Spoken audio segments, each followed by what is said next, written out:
Dysgraphia. Dysgraphia मित्रों, जैसे बताया, वो भी एक प्रकार की लर्निंग डिसेबिलिटी है जिसमें हमारा लिखना, हमारी जो लेखन है वो प्रभावित होता है। अब डिस्ग्राफिया में कई प्रकार की कठिनाई हो सकती है। सिर्फ बच्चों का लेखन, जो हैंडराइटिंग है, वो ही खराब नहीं होता है।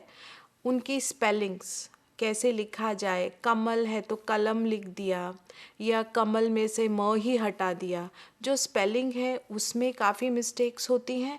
और सबसे महत्वपूर्ण बात ये है लेखन की कि लेखन सिर्फ स्पेलिंग और हैंडराइटिंग ही नहीं है। लेखन क्या है? जो आपके विचार हैं उनको आप किस प्रकार व्यक्त कर पाते हैं, उनको आप कागज़ पर कैसे लिख पाते हैं, वो एक असली लेखन है।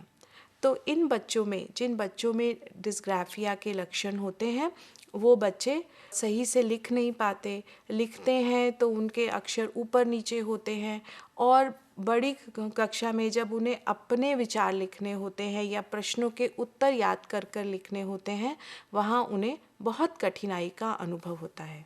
यहाँ आप देख सकते हैं कि बच्चों की हैंडराइटिंग ठीक नहीं है। क्यों? क्योंकि उन्हें शुरू से पेंसिल पकड़ना नहीं आता है। पेंसिल पकड़ने में देखा जाए तो हमारी उंगली, छोटी उंगली अंगूठे के पास वाली और अंगूठा दोनों साथ मिलकर पेंसिल को पकड़ते हैं तो वो एक सही पेंसिल ग्रिप कहलाती है। यहाँ आप चित्र में देख सकते हैं कि बच्चे ने जो पेंसिल पकड़ी है वो अंगूठे से उसने उंगली को पूरा दबा लिया है। तो इसका परिणाम क्या होता है? एक तो हैंडराइटिंग, जो आपको दूसरे चित्र में दिखाई दे रहा है, हैंडराइटिंग बिल्कुल ख़राब रहती है। और दूसरे, बच्चे को थकान का अनुभव होता है। बच्चे ज़्यादातर ये कहते हैं कि मैं थक गया, 2 लाइनें लिखेंगे, मैं थक गया, मुझसे और नहीं लिखा जाएगा। तो वो झूठ नहीं बोल रहा होता है, वो काम को टाल नहीं रहा होता है, उसकी जो पेंसिल ग्रिप है वो ठीक ना होने के कारण उसको ऐसा अनुभव होता है। प्री स्कूल लेवल पर अगर हम राइटिंग डिफ़िकल्टी के लक्षण देखें तो उसमें यही होता है कि बच्चे लिखना ही नहीं चाहते हैं।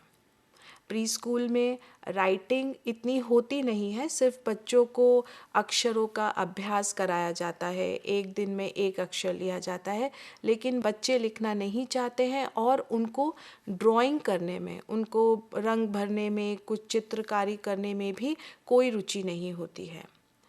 दूसरी तरफ हम देखें तो जहाँ पर दूसरे बच्चे बहुत ही आराम से अलग अलग आकारों के बारे में बता सकते हैं कि ये गोलाकार है, ये वर्ग है, ये चौरस है, ये सर्कल है, इन बच्चों को शेप डिस्क्रिमिनेशन यानी अलग अलग आकार को वर्गीकृत करने में भी कठिनाई होती है।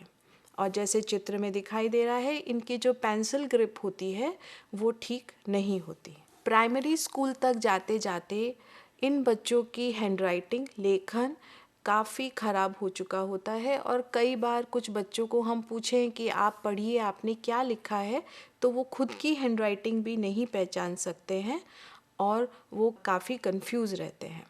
जब वो लिखना शुरू करते हैं तो उनको नहीं ध्यान रहता कि कहाँ मार्जिन है, किस लाइन से शुरू करना है, कैसे लिखना है।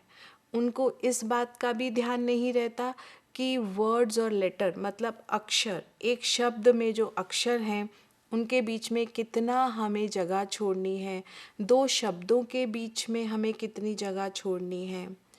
और जब हम लिखते हैं तो हमारे लिखने में एक अलाइनमेंट होता है। अलाइनमेंट मतलब हम जब लिखना शुरू करते हैं तो हमारा प्रयास यही रहता है कि हम एक सीधी लाइन में लिखें। इन बच्चों में वो आभास नहीं रहता है कि हम कहाँ से शुरू कर रहे हैं और हम कहाँ जा रहे हैं। इन बच्चों की, जैसे प्राइमरी, प्री प्राइमरी लेवल पर जो था, इनकी जो ग्रिप है पेंसिल की, अगर वो समय से ठीक नहीं की जाए तो वही पुअर ग्रिप रहती है, उनको पेंसिल पकड़ना नहीं आता है और वो अपनी कलाई, जो रिस्ट होता है, उसका लिखने में उपयोग करते हैं, जिसके कारण उन्हें थोड़ी देर लिखने के बाद ही काफ़ी दर्द का अनुभव होता है। इन बच्चों को लिखने के अलावा कैंची पकड़ने में भी कठिनाई होती है।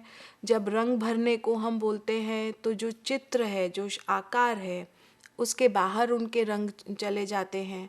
जो सबसे बड़ी कठिनाई इन बच्चों को आती है वो ये है कि ब्लैक बोर्ड से जब उन्हें कॉपी करना होता है, उनके राइटिंग लिखने का जो स्पीड है, जो गति है, वो बहुत धीमी होती है, जिसके कारण उनको जो कॉपी करना होता है वो आधा भाग उनका छूट जाता है और इसी कारण लिखना नहीं चाहते, कॉपी भी करना नहीं चाहते हैं, क्योंकि वो कॉपी करते हैं, एक एक अक्षर कॉपी करते हैं, क्योंकि उनकी विजुअल मेमोरी इतनी नहीं होती। अगर उन्हें ब्लैक बोर्ड से कॉपी करना है घर पर चल, तो वो घ कॉपी करेंगे, फिर र कॉपी करेंगे, वो दूसरे बच्चों की तरह पूरा घर कॉपी नहीं करेंगे। तो घर पर चल लिखते लिखते उनका इतना समय हो जाता है और पेंसिल ग्रिप सही नहीं होती, इस कारण उनको दर्द भी होता है और ये इन सब कारणों की वजह से वो राइटिंग लिखना अवॉइड करते हैं। वो मना करते हैं कि कोई और लिख लेगा, मैं नहीं लिखूँगा। जब वो आगे की कक्षाओं में जाते हैं, 6, 7, 8, जहाँ उन्हें खुद अपने खुद के विचार लिखने होते हैं, वो उनको बिल्कुल भी सही नहीं लगता है। इन बच्चों को उस काम में बहुत कठिनाई का अनुभव होता है, उनकी बहुत ज़्यादा स्पेलिंग मिस्टेक होती हैं और उनका जो टेक्स्ट होता है, जो वो लिखते हैं, वो बहुत छोटा होता है। अभी मैं आपको एक चौथी कक्षा के बच्चे का सैंपल दिखाना चाहूँगी। आप खुद ही देख सकते हैं कि वो बच्चे में कितनी ज़्यादा स्पेलिंग मिस्टेक्स हैं। वो क्या लिखना चाह रहा है, वो एक ही बात को बार बार दोहरा रहा है। फिर इन बच्चों में जो दिशा फॉलो करना है, डायरेक्शन फॉलो करना है, उनमें भी काफ़ी प्रॉब्लम आ सकती हैं। दाएं बाएं, राइट लेफ़्ट साउथ वेस्ट, ये सब चीज़ें इनके लिए काफ़ी कठिनाई दे। यहाँ आप जिस बच्चे के बारे में मैंने बात किया, आप एक राइटिंग सैम्पल देख सकते हैं।